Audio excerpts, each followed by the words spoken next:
On February 20th, 2026, the United States Supreme Court delivered a historic ruling that should have been a massive victory for the American consumer. The highest court in the land struck down the sweeping tariffs imposed under the International Emergency Economic Powers Act, declaring them fundamentally unlawful.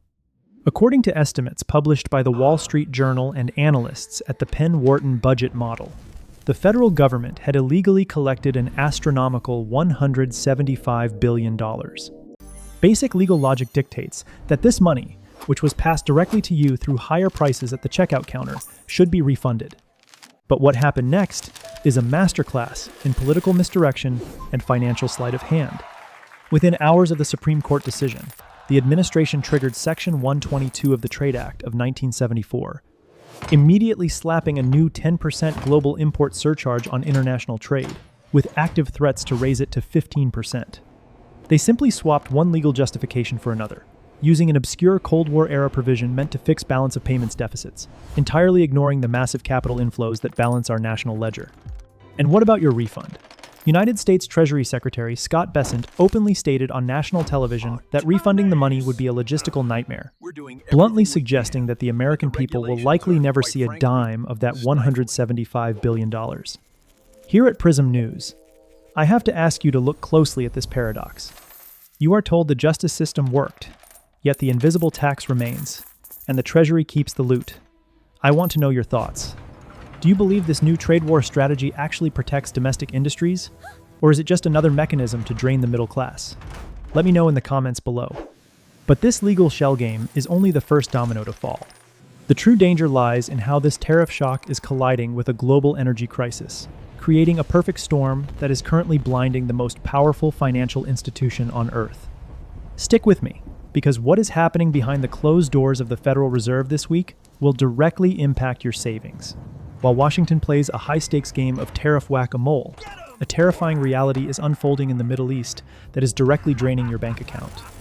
As of mid-March 2026, the escalating war involving Iran, Israel, and the United States has effectively choked off the Strait of Hormuz. This is not just a distant geopolitical skirmish. This narrow waterway is the global jugular vein through which 20% of the world's oil consumption flows. Retaliatory strikes have hit over 10 countries, and the Pentagon recently confirmed that at least 140 United States service members have been injured. But the financial casualty is the global energy market. According to recent reports from Bloomberg and Reuters, the geopolitical firestorm has pushed West Texas Intermediate and Brent crude oil prices well past the $100 threshold, with intraday spikes reaching a staggering $119.50 per barrel. This is what economists call a permanent war premium. When oil prices surge this violently, it acts as a highly regressive, invisible tax on every single American. Every product that requires transportation, every piece of agricultural equipment that needs diesel, and every factory that requires power becomes significantly more expensive to operate. We are seeing gas prices jump nearly 50 cents in a single week. The mainstream media is fixated on the military hardware, but the real war is an asymmetric financial one. The United States military is firing $4 million Patriot missiles to shoot down $35,000 drones built from civilian parts. This massive military expenditure is being funded by printing more money, which dilutes the value of the dollars in your wallet. Tell me, how much has your weekly grocery and gas bill gone up in the last month? Because the combination of these illegal tariffs and $100 oil has created a stagflationary shockwave that the system was completely unprepared for. And worse, the people tasked with fixing this economy have literally no idea what they are doing right now, and I will show you exactly why. Right now, today, March 17th, 2026, the Federal Open Market Committee is gathering for a pivotal two-day policy meeting. The entire global financial system is holding its breath, waiting to see if Federal Reserve Chair Jerome Powell will hold interest rates steady or signal a cut. But I am going to reveal a terrifying truth that the financial networks are glossing over. The Federal Reserve is flying completely blind. Let me explain. Earlier this year, the United States suffered a catastrophic 43-day government shutdown. While politicians pointed fingers, The shutdown shuttered the Bureau of Labor Statistics and the Bureau of Economic Analysis. The flow of official federal economic data simply stopped. For weeks, the most powerful central bank in the world, an institution tasked with managing a $38 trillion national debt and setting the cost of capital for the entire planet, had no official data on inflation, wages, or job creation. Chicago Federal Reserve President Austin Goolsbee admitted in a recent interview that the lack of data leaves the Fed operating with, quote, one eye covered, end quote. Managing the current economic fragility without granular, real-time data is the equivalent of flying a commercial airliner through a Category 5 hurricane with the instrument panels turned off. The Fed has been forced to rely on delayed, clustered data releases and private sector proxies. This statistical blindness creates a massive vacuum of uncertainty. Every rumor, every slight shift in oil prices sends Wall Street algos into a panic. The decisions being made in Washington today are not based on precise economic science. They are based on guesswork and delayed metrics. And the delayed metrics that finally did surface just a few days ago have revealed a nightmare scenario that traps the central bank in an impossible dilemma. When the delayed economic data finally broke through the blackout in early March, it revealed what I call the jobs paradox. According to the highly anticipated February jobs report, the United States economy shockingly lost 92,000 jobs, pushing the unemployment rate up to 4.4%. Under normal historical conditions, a sudden contraction in the labor market like this would guarantee immediate, aggressive interest rate cuts by the Federal Reserve to stimulate growth and prevent a deep recession. But the rules of the game have changed. Just 5 days after that dismal jobs report, the Consumer Price Index data showed that inflation is stubbornly stuck at 2.4%, with core inflation metrics running even hotter, expected to tick up to 3.1%. This is the textbook, terrifying definition of a stagflation trap. The economy is slowing down, corporations are halting hiring, and everyday Americans are losing their jobs. Yet, the cost of living continues to rise relentlessly, fueled by the trade tariffs we discussed in Block 1 and the oil shock we exposed in Block 2. The Federal Reserve is completely paralyzed. If they cut interest rates to save the dying labor market, they risk igniting a catastrophic inflation spiral that will destroy the purchasing power of the dollar. If they hold rates steady at the current 3.5 to 3.75% range, they will accelerate the recessionary momentum and trigger mass defaults in the housing and corporate debt markets. The American worker has become the ultimate hinge variable. You are caught in the crossfire of high borrowing costs and the relentless erosion of your wages. Have you noticed hiring freezes in your industry? The system is cornered, and as we will see in the next segment, the stock market is putting on a masterful illusion to hide the underlying rot from the general public. If you turn on any mainstream financial network today, you will hear anchors cheering because the Standard & Poor's 500 index is hovering near historic highs, flirting with the 7,000-point milestone. It looks like a booming economy. It looks like wealth generation. But here at Prism News, we look under the hood. What we are actually witnessing is a phenomenon known as the concentration cliff. The market breadth, which is the measure of how many individual companies are actually participating in this massive rally, has collapsed to alarming lows. The entire upward momentum of the United States stock market is being carried on the shoulders of a shrinking handful of mega-cap technology conglomerates. The vast majority of the other 490-something companies are struggling to survive against high interest rates, supply chain disruptions, and the new global tariff burdens. The advanced decline line has diverged negatively from the price of the indices. This means that while the index goes up, the number of declining stocks is consistently outpacing the advancing ones. This narrow leadership creates a highly fragile financial ecosystem. The stock market has ceased to be a barometer of national economic health. Instead, it has become an exclusive vehicle for concentrated corporate power.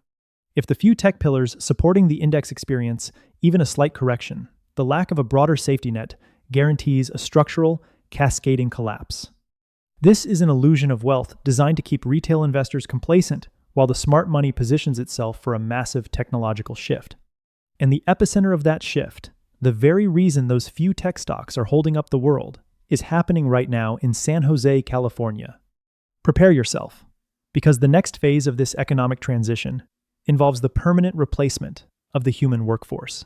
To understand why the stock market is behaving so erratically, you have to look at what is unfolding this week, from March 16th to the 19th, at the Nvidia GTC 2026 conference in San Jose.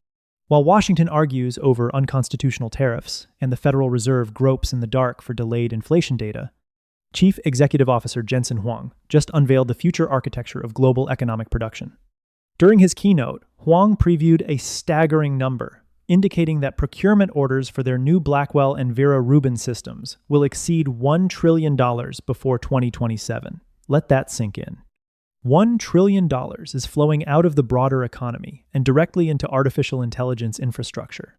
The newly launched Vera Rubin platform features a massive 7-chip architecture that improves inference performance tenfold while reducing the cost per token to 1/10 of previous generations. We are no longer talking about faster graphics cards for gaming. We are witnessing the deployment of sovereign artificial intelligence. Nations and Fortune 500 corporations recognize that whoever controls the computational infrastructure controls the future of all industry. Capital is systematically draining out of traditional businesses, which explains the bad market breadth we just talked about, and is flowing exclusively into the hardware that will power the next industrial revolution. The trillion-dollar chessboard has been set, and the legacy economy is being left to starve, but the hardware is only the foundation. What Nvidia announced next is the exact mechanism that will execute the greatest mass layoff event in modern history. The most critical, terrifying revelation at the GTC conference was not the silicon chips, it was the software. Nvidia officially introduced Nemo, an enterprise-grade artificial intelligence agent construction platform. Before this week, the open-source agentic AI framework, known as OpenClaw, had gained massive popularity, but it was plagued by severe security flaws, including unencrypted application programming interface keys and missing password protections. Corporations were terrified to use it. Nvidia just solved that problem by integrating Nemo with the OpenShell runtime environment, providing military-grade sandboxing, privacy, and governance. Immediately, 17 massive corporations, including Adobe, Salesforce, SAP, and Siemens, announced their participation. Why is this important? Because this technology transitions artificial intelligence from a simple chatbot that helps you write an email into a self-reasoning, autonomous agent, capable of executing complex corporate workflows without any human intervention.